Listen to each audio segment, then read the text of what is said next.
What happens when a royal guest thinks the rules don't apply to him on live television? It only took one shocking comment about American culture for Prince Harry to get kicked off Good Morning America in the most dramatic exit in talk show history. The studio lights were blazing that morning as Lara Spencer sat across from Prince Harry in the Good Morning America studio. The cameras were rolling. Millions of viewers were tuned in from their homes across the country. This was supposed to be a friendly interview, a chance for the prince to talk about his latest charity work. But what nobody expected was that this conversation was about to go completely off the rails. Lara started with a warm smile. "Prince Harry, thank you so much for joining us this morning. We're so excited to have you here." Harry leaned back in his chair and arms crossed. "Well, I suppose I should thank you for having me. Though I must say, your morning shows here are quite different from what we're used to back home." There was something in his tone, something that made Lara pause, but she pressed on like the professional she is. "Different how?" "Oh, you know," Harry said, waving his hand dismissively. "Everything here is so loud, so commercial. Back in Britain, our programming has a certain dignity to it." Lara kept her composure. She smiled. "Well, we do like to keep things energetic here. Our viewers seem to enjoy it. But let's talk about your foundation work. You've been focusing on mental health initiatives." Yes, Harry interrupted. "Though I have to say, speaking of mental health, perhaps Americans could benefit from a bit less coffee and a bit more calm in the morning. This whole breakfast television spectacle is rather exhausting to watch." You could see Lara's smile tighten just a fraction. "I think our viewers would disagree. But moving on, can you tell us about the programs you've been developing?" Harry sighed, actually sighed on camera, like he was being forced to sit through the world's most boring lecture. "If we must talk about it, the Foundation focuses on helping people who've experienced trauma, something I know quite a bit about, given everything I've been through." "That's wonderful work," Lara said. "Can you give us some specific examples of how you're helping people?" "Well, it's rather complex," Harry said, looking at her like she'd asked the most obvious question in the world. "I'm not sure your audience would really understand the nuances of what we're doing. It requires a certain level of sophistication." The air in that studio changed. You could feel it. Lara Spencer is a seasoned professional. She's interviewed countless celebrities, politicians, world leaders, but even she couldn't hide the flash of surprise in her eyes. "Our audience is very sophisticated, actually. We have millions of engaged viewers who care deeply about important issues." Harry laughed. Actually laughed. "Oh, come now. This is the same audience that watches those ridiculous cooking segments where you make everything with cheese, isn't it? Let's not pretend this is high-minded viewing." Lara set down her notes. Her voice stayed calm, but there was steel underneath it now. "Prince Harry, I think that's unfair. Our viewers are intelligent, caring people who tune in to stay informed and entertained. There's nothing wrong with enjoying a cooking segment.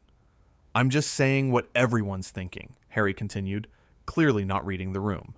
"American television is all flash and no substance. Back home, we have standards." "Standards?" Lara repeated. "Let me ask you this. You came on our show, which you apparently think is beneath you, to promote your work. Doesn't that seem a bit contradictory?" Harry shifted in his seat. "I was told this would be a respectful platform." "It is a respectful platform," Lara said firmly. "What it's not is a place where guests can insult our viewers and our country. We've shown you nothing but respect since you walked in here." "Respect? You've been asking me the most basic questions imaginable. It's like being interviewed by someone who's never picked up a newspaper." The camera caught Lara's jaw tightening. "I've been a journalist for over 20 years. I prepare extensively for every interview. The questions I'm asking are designed to help our viewers understand your work. That's what good journalism is." Harry waved his hand again, that same dismissive gesture. "Good journalism would be knowing who I am and what I've accomplished without needing everything spelled out." "Everyone watching knows who you are," Lara said. Her patience was clearly wearing thin. What they want to know is what you're doing now to make a difference. But instead of talking about that, you seem more interested in putting down our show and our country. I'm simply being honest, Harry said, something your culture seems to struggle with. Everything here is so fake, so produced. People can't just be real. Lara leaned forward. You want real? Let's be real. You're sitting here on live television, insulting the people who invited you, insulting our viewers, insulting an entire country. That's not honesty. That's just rude. Rude! Harry's voice rose. I'm a prince. I think I know a bit more about proper behavior than a morning show host. The studio went dead quiet. Even the crew behind the cameras stopped moving. This was it. The moment everything exploded. Lara's voice dropped low. Controlled. Powerful. Your title doesn't give you the right to disrespect people. Being a prince doesn't make you better than anyone else in this room or anyone watching at home. And it certainly doesn't excuse bad behavior. Harry stood up from his chair. I don't have to sit here and be lectured by you. You're absolutely right, Lara said, standing up as well. You don't have to sit here. In fact, I think it's time for you to leave. Excuse me? Harry looked genuinely shocked, like he couldn't believe what he was hearing. You heard me, Lara said clearly, her voice steady and firm. This interview is over. We invited you here in good faith to talk about important work. Instead, you've spent the last several minutes insulting our audience, our show, and our country. That's not what Good Morning America is about. Harry's face turned red. You can't kick me off. Do you know who I am? I know exactly who you are, Lara said, and right now, you're someone who needs to leave our studio. This is outrageous, Harry sputtered. Wait until people hear about this. Wait until the press finds out how you've treated me. Lara crossed her arms. The press is already finding out. We're on live television. Millions of people just watched this entire exchange. They saw you come in here with an attitude. They heard you insult them.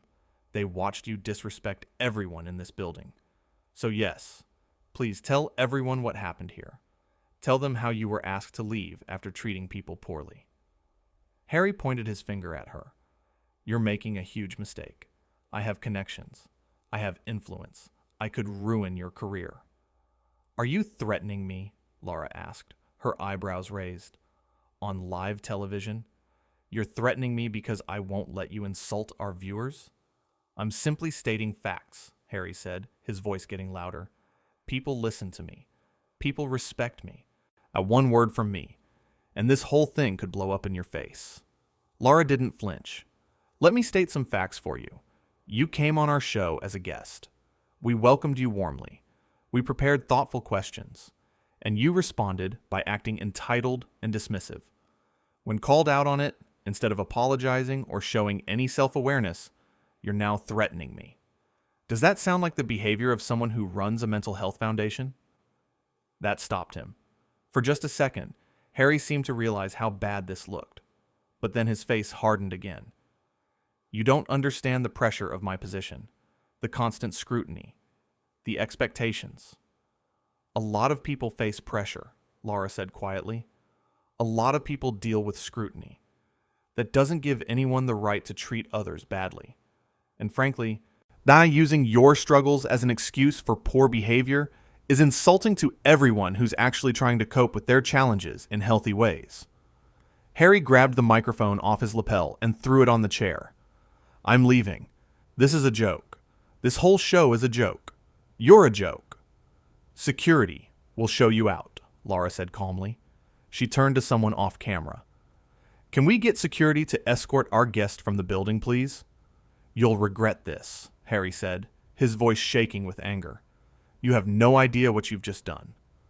Lara looked directly at the camera, speaking to the viewers at home. What I've done is stand up for our audience and our team.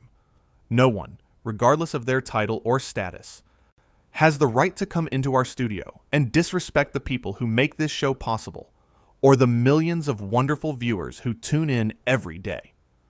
Harry was still standing there, his face bright red, his hands clenched into fists.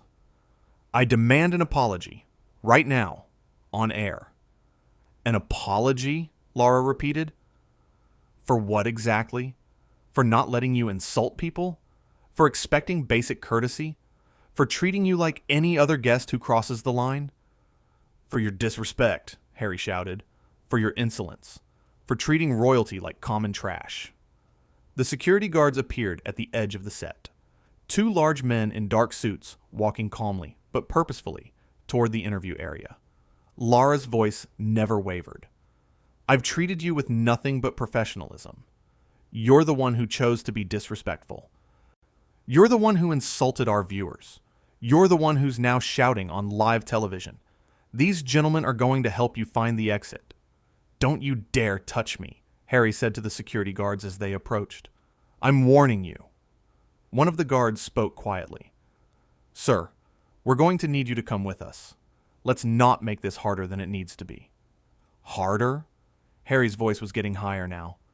You people have no idea what hard is. I've dealt with things you couldn't imagine. I've faced challenges that would break most people.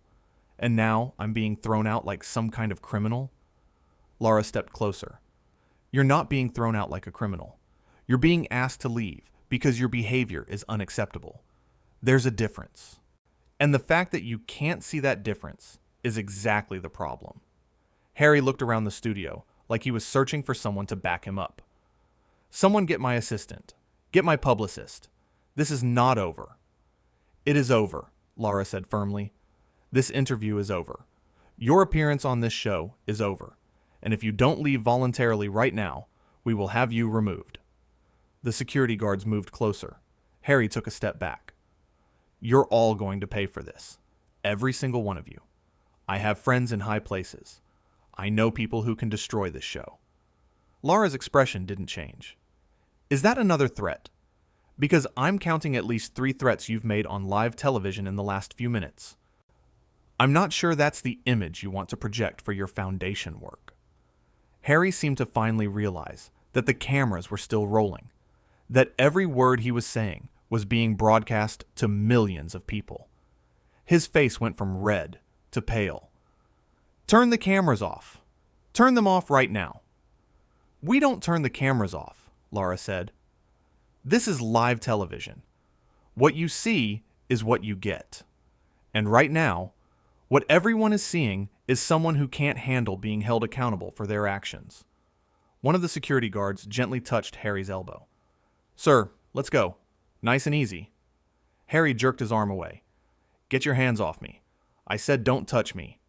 Lara addressed the guards. Gentlemen, please escort him out.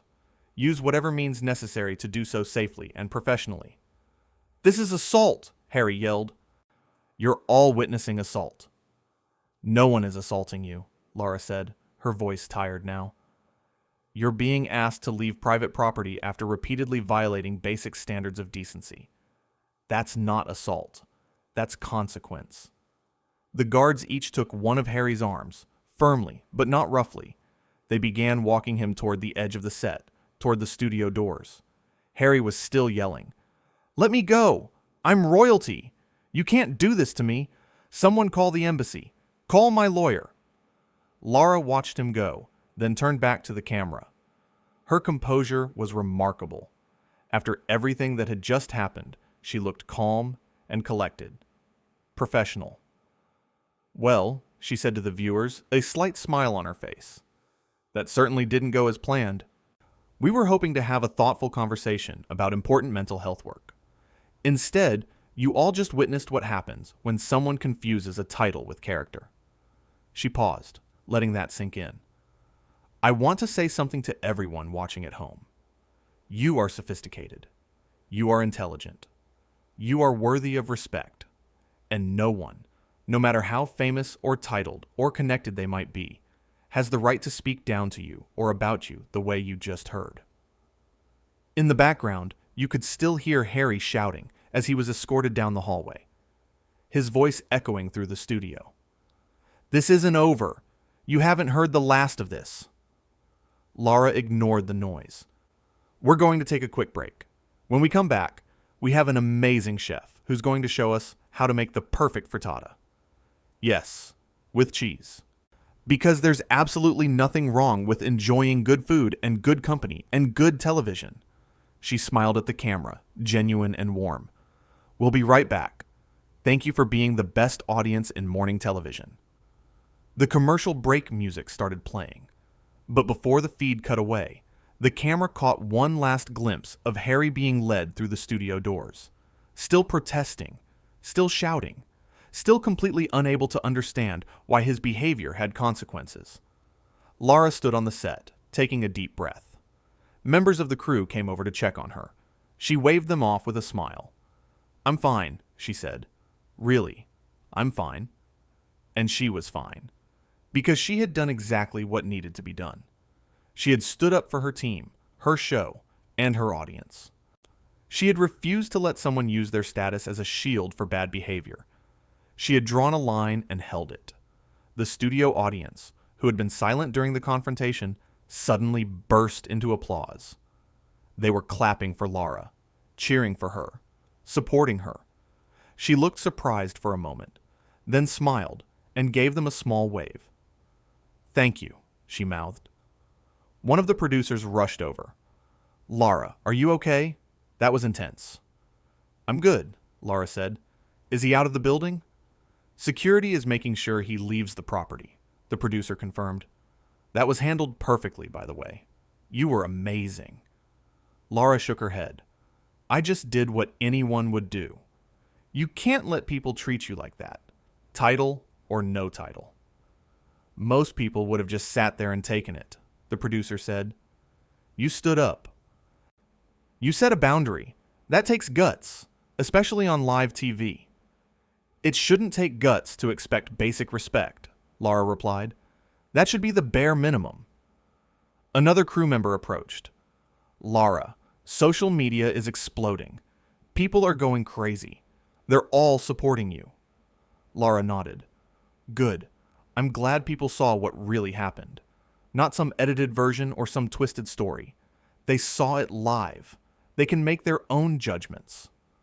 The makeup artist came over to touch up Lara's face before they came back from commercial. "You're trending #1 on every platform," she said. "Everyone's talking about this." "Let them talk," Lara said. "The truth is the truth. He was rude. I called him out. He threatened me.